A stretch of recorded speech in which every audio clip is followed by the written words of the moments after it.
Sainz. Que vous soyez fan de F1 ou de Rallye WRC, vous connaissez forcément ce nom. On a d'un côté un pilote de monoplace, seul de la saison 2023 à avoir volé une victoire à Red Bull. De l'autre, un pilote de rallye, entré dans l'histoire comme le tueur qui n'avait peur de rien au volant de sa Toyota Celica. Deux pilotes de discipline? Non. Un père, un fils, une passion commune. Laissez-moi vous raconter l'histoire des deux Carlos Sainz, les hispaniques qui ont marqué l'histoire de leur discipline.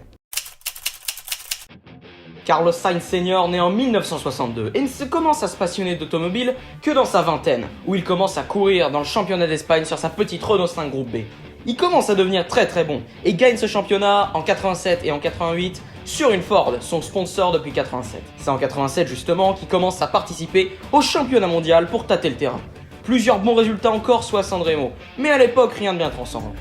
Mais il commence à faire ses preuves et a dû relever un défi de taille, se faire une place parmi les Nordiques.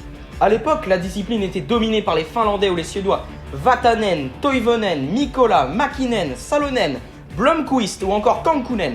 Rares étaient les pilotes d'autres pays d'Europe qui savaient s'imposer, même s'il y en avait eu, comme par exemple Walter Röhrl et Michel Mouton. Mais tout va changer quand il va se faire repérer et engager en 89 par Toyota. La saison 90, c'est la première saison où il participera à toutes les courses. Et ça allait être son baptême du feu pour lui comme pour sa voiture, la Toyota Celica GT4. Et la saison commence vachement bien. Il obtient la seconde place au Monte Carlo et en Corse, sur un terrain que lui et son copilote Luis Moya connaissent bien, l'asphalte. Mais sur gravier, ils ont encore un temps de retard face à d'autres pilotes et d'autres voitures. Ils sont obligés de s'incliner au Safari Rally du Kenya ou encore au Portugal. Mais tout changera au Rallye de l'Acropole en Grèce. Une épreuve ultra exigeante sur gravier, couplée à une chaleur étouffante. Sainz se bat sans relâche contre les Lancia, mais finit par gagner son tout premier rallye en WRC. Peu de temps après, il s'impose encore une fois sur gravier en Nouvelle-Zélande et mène maintenant le championnat. Même si maintenant Carlos était confiant de ses compétences, il avait encore un adversaire de taille en face de lui, Juha Kankkunen, pilote Lancia. Et tout allait jouer en Finlande, l'un des rallyes les plus techniques de l'année. Depuis 40 ans, le rallye des 1000 lacs était gagné exclusivement par des Nordiques, mais tout ça a changé en 90 quand notre Sainz donna une performance exceptionnelle de pilotage et remporta le rallye. Avec une seconde place en Australie et une troisième à Sanremo en Italie, ainsi qu'une dernière victoire magistrale en Angleterre à la fin de la saison, il monta en haut du podium cette année-là. Sainz venait de rentrer dans la légende comme le premier coureur espagnol à obtenir un titre de champion du monde des rallyes, car comme il le dit lui-même, les rallyes espagnols sont principalement composés d'asphalte, donc les Espagnols en sont spécialistes. Mais pour les écuries, les vrais experts de l'asphalte sont les Français ou les Italiens, pays où le rallye est implanté depuis bien plus longtemps, avec des épreuves légendaires comme le Monte Carlo, le Tour de Corse ou encore Sanremo. Et encore, ces pilotes sont plus généralement en compétition avec les Nordiques, experts de la terre, de la neige et du gravier. Mais bon, au début de l'année 91, au rallye de Monte Carlo, Sainz et Moya sont décidés à réitérer l'exploit et à remonter sur le podium à la fin de l'année. Et ça n'a pas manqué. Ce premier rallye, ils l'ont pris très sérieusement. Et dans une conduite d'une férocité sans précédent, ils remportent haut la main la 59e édition du Monte Carlo. Sainz continue son ascension vers la première place au Portugal et en Corse, où il finit premier. Mais cette année-là, Lancia et Kankkunen le suivent de près. Et dès qu'El Matador ne prend pas sa première place, c'est le Finlandais qui s'y colle. Ils poussent tous les deux leur voiture jusqu'aux limites. Et ça marchait tantôt pour Sainz en Nouvelle-Zélande et en Argentine, tantôt pour Kankkunen au Kenya, en Grèce et en Finlande. Mais c'est en Australie, où la victoire semblait à la portée d'El Matador, que tout va basculer pour Sainz lorsqu'il subira l'un des accidents les plus violents de sa carrière. Dans un virage, sa voiture se retourne et fait plusieurs tonneaux, l'obligeant à abandonner. Plus tard, au rallye d'Espagne, ils voyaient qu'à cause de leur précédente défaite, Lancia allait remporter la victoire. Et ils ont tout fait pour gagner à ce rallye, poussant leur voiture au maximum. Mais cette dernière n'a pas suivi à cause d'un problème technique. Cette année-là, c'est Kankkunen, dans sa Lancia Delta intégrale, qui a remporté la victoire.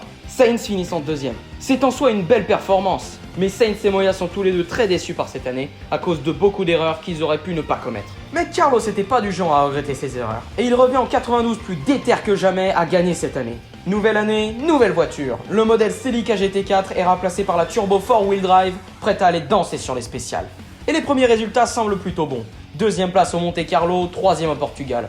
À une exception près, la voiture souffle de beaucoup de problèmes dus au fait que c'est sa première saison, mais tout devait se jouer sur l'un des rallyes les plus exigeants de l'année qui arrivait à grands pas, le Safari Rally du Kenya. Pendant toute l'épreuve, les Espagnols se sont battus comme des lions contre les Lancia, en dépit de gros problèmes de turbo sur la Celica, mais finissent quand même par remporter le rallye. La voiture venait de passer son baptême du feu et le show pouvait commencer. Une victoire en Nouvelle-Zélande leur a permis d'entrevoir la victoire, mais Lancia et leur adversaire finlandais n'avaient pas dit leur dernier mot. C'est en Espagne, sa terre natale, après une bataille acharnée contre les Lancia, que Sainz a gagné pour sa première fois à domicile au championnat mondial. Il termine la saison en beauté avec son rallye le plus fantastique de l'année, la Grande-Bretagne. Il y menait de 3 points Kankkunen et Auriol, tous les deux chez Lancia. Il le savait, celui qui gagnait le rallye gagnait le championnat. Auriol a eu un problème moteur et Kankkunen a dû abandonner. Et dans une conduite impeccable, Carlos remporte son second titre de champion. Mais il dut se séparer de Toyota à cause d'une histoire de sponsor. Mais était-ce un bon choix ? En 1993, Carlos rejoint l'écurie privée Jolly Club et roule maintenant en Lancia Delta Intégrale. Une caisse qui se targue d'une longue histoire, ayant remporté jusque-là 46 rallyes et 6 championnats constructeurs. Sauf que cette fois, la voiture marche pas. Et oui, la MMR a plus de 5 ans et commence à être obsolète face à d'autres constructeurs comme Toyota. Même si on promet à Sainz que des améliorations seront faites, il a bien compris que c'était du vent. La voiture était tellement nulle qu'il a rien gagné cette année-là, seulement une 2e place en Grèce. Et Sainz, ça lui allait pas. Il la voulait la victoire, donc il a aussitôt quitté Jolly Club pour rentrer chez Subaru qui cherchait à développer son Impreza 555. La voiture était neuve et avait énormément de potentiel. Et Carlos, c'était juste le pilote le plus perfectionniste du WRC, pointant chaque défaut de la voiture, capable de dire ce qui va pas en la conduisant 1 minute. Bon, j'exagère un peu, mais vous avez l'idée. Ça a permis aux ingénieurs Subaru de perfectionner la voiture à mort, la rendant ultra compétitive. Cette année-là, Carlos finira vice-champion derrière Didier Orleans de Toyota. Mais l'année prochaine, ça allait être la bonne. Sauf que... Ce mec, c'est Colin McRae, pilote Subaru depuis 91, et on le surnomme pas McCrash pour rien. C'était un pilote remarquable par son talent comme son style de conduite explosif. Même si Subaru avait 2 bons pilotes, Toyota en avait aussi, et de surcroît 1000 fois plus de budget qu'eux. C'était impossible pour Subaru de gagner contre un adversaire de cette taille.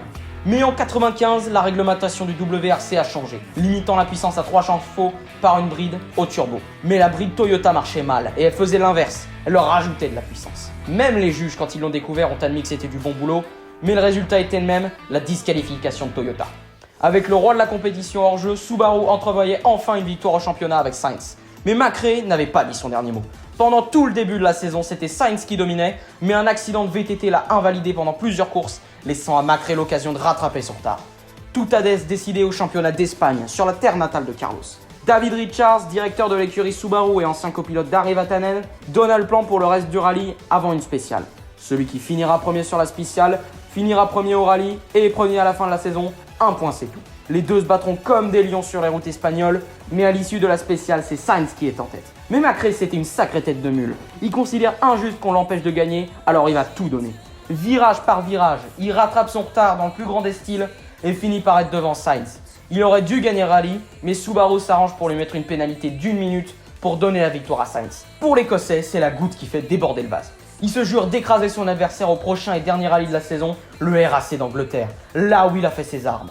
Lui et El Matador étaient à égalité au classement, 70 à 70, et tout allait se jouer ici. McRae commence mal avec des problèmes de suspension et Sainz est devant. Mais il va pas se laisser abattre. Si Sainz était excellent en Angleterre, McRae était juste intouchable. Il était bien trop fort sur ses routes où il a fait ses armes des années auparavant. Avec une conduite juste chirurgicale, il rattrape seconde par seconde son adversaire, à tel point que les gars de Subaru sont rendus à aller sur la route pour ralentir McRae. Mais rien à foutre, c'est pas ça qui va l'arrêter.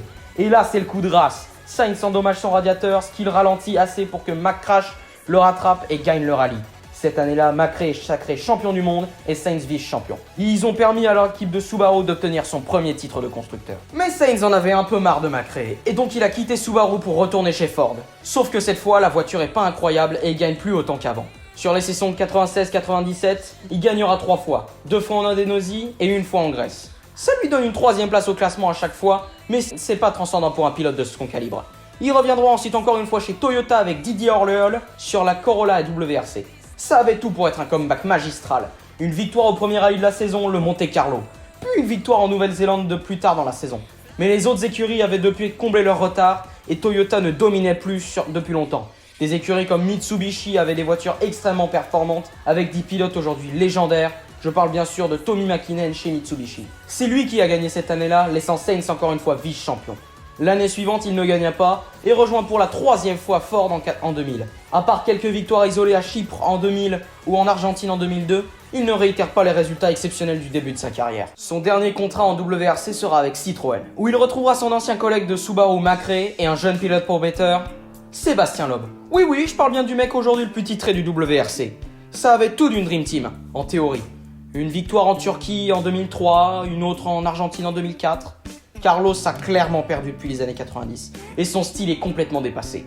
Il quitta Citroën en 2005 pour se retirer de la compétition. Mais n'allez pas croire qu'il a arrêté de courir. En 2006, il participe à sa première course de rallye raid, le Dakar. Et sur sable, il avait encore de l'énergie à revendre. C'est un bel exemple de reconversion dans une autre discipline car il a gagné 5 fois. 2008-2010 chez Volkswagen, 2018 chez Peugeot, 2020 chez Mini et 2024 chez Audi. La preuve qu'en rallye, quand il n'y en a plus, il y en a encore. Carlos Sainz Jr. naît en 94, alors que son père est chez Subaru. Naturellement, il développe une passion pour la course auto et commence en 2006 à 12 ans le karting. Et il est vraiment bon. Il gagne son premier championnat de karting, celui d'Asie-Pacifique, en 2008 et finit 2e au championnat d'Espagne. L'année suivante, il remporte la Monaco Kart Cup. Cette année, on retrouve plusieurs noms aujourd'hui connus, à savoir Pierre Gasly, aujourd'hui chez Alpine, et Nick De Vries, qui court en endurance et en Formule E.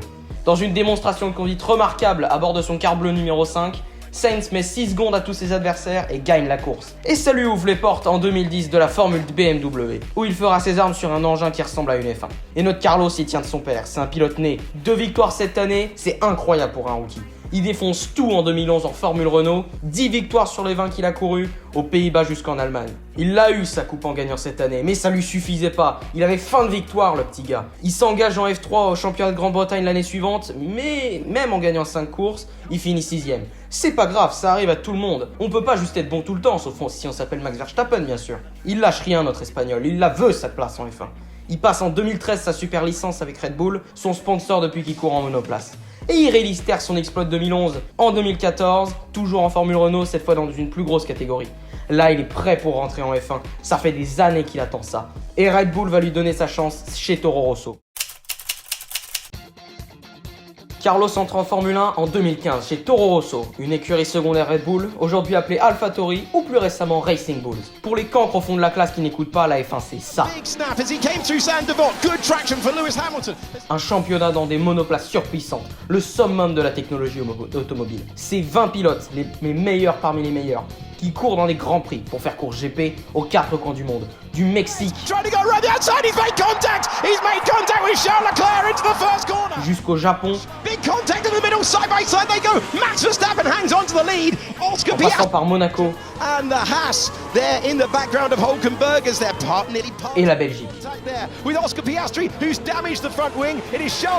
Se faire une place dans ce club très fermé de pilotes, c'est pas une mince affaire, mais Sainz y est arrivé et est entré en 2015. De 2015 à 2017, il court pour AlphaTauri. Bon, faut pas se leurrer, les rookies craignent très rarement lors de leur première saison. Même si c'est déjà arrivé par le passé avec Jacques Villeneuve, sacré champion dès sa seconde saison en 97. Mais revenons-en à nos moutons. Sainz marque 18 points lors de sa première saison.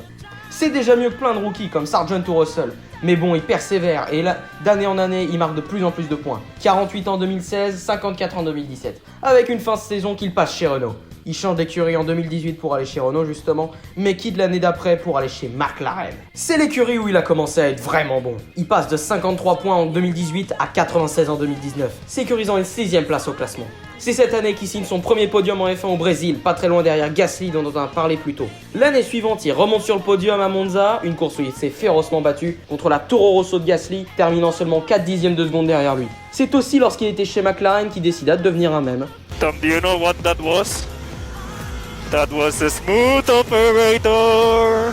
Smooth operator. Son surnom, le Smooth Operator, inspiré d'une chanson de Sade qu'il adore et qu'on l'entend chanter à la fin de ses courses dans la radio de sa voiture avec son directeur. On l'appelle aussi Chili Sainz parce que c'est le surnom que son père lui a donné. Et notre Chili, il a faim de victoire. Il marque pour la première fois plus de 100 points en 2020 et ses résultats sont plus que bons et il est remarqué par une écurie que vous connaissez forcément, Ferrari. Il entre en 2021 dans les Scuderia aux côtés de Charles Leclerc. Et ses résultats sont au rendez-vous. 3 fois 3ème et 1 fois 2ème à Monaco. La saison suivante, il gagne son premier Grand Prix à Silverstone, mettant 3 secondes et demie à Pérez. Et puis, en plus de 8 podiums, c'est la saison où il marque le plus de points, 246, sécurisant une 5e place. Ce qui nous amène en 2023. Si vous avez suivi même de loin la F1 cette année, vous savez que ça a été une saison compliquée pour tout le monde à cause d'un mec, Max Verstappen.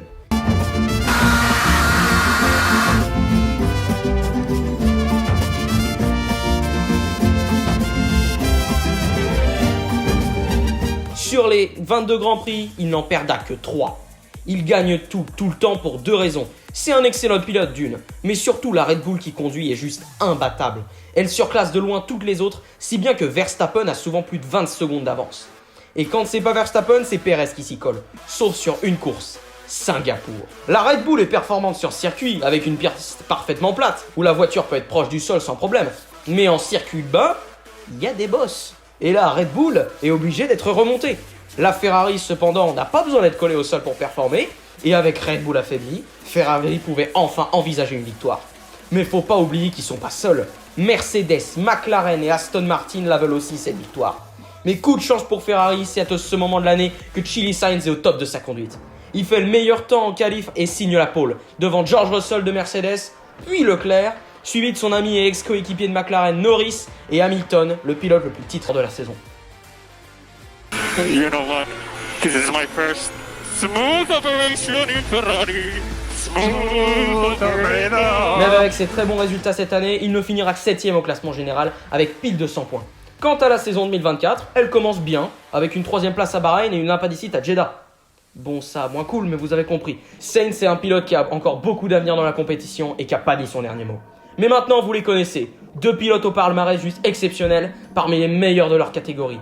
Mais qui est le mieux des deux? Ça, je vous laisse décider en commentaire. Sur ce, vive l'auto et à bientôt.